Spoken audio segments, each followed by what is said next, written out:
يخوض المنتخب المغربي لأقل من 20 سنة مواجهة قوية ومثيرة الليلة الأحد أمام نظيره المنتخب الأمريكي ضمن دور ربع نهائي كأس العالم للشباب المقامة في تشيلي.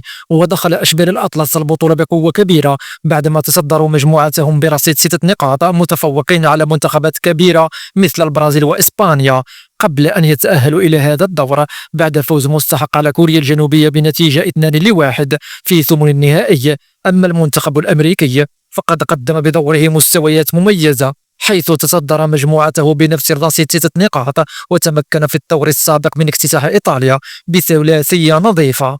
الموعد اليوم الأحد 12 أكتوبر الساعة 11 مساء بتوقيت مصر والسعودية و9 مساء بتوقيت المغرب.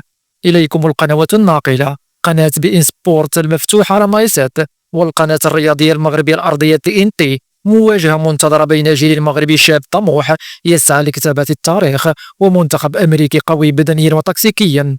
كل الأنظار الليلة نحو تشيلي، وكل القلوب مع أشبال الأطلس.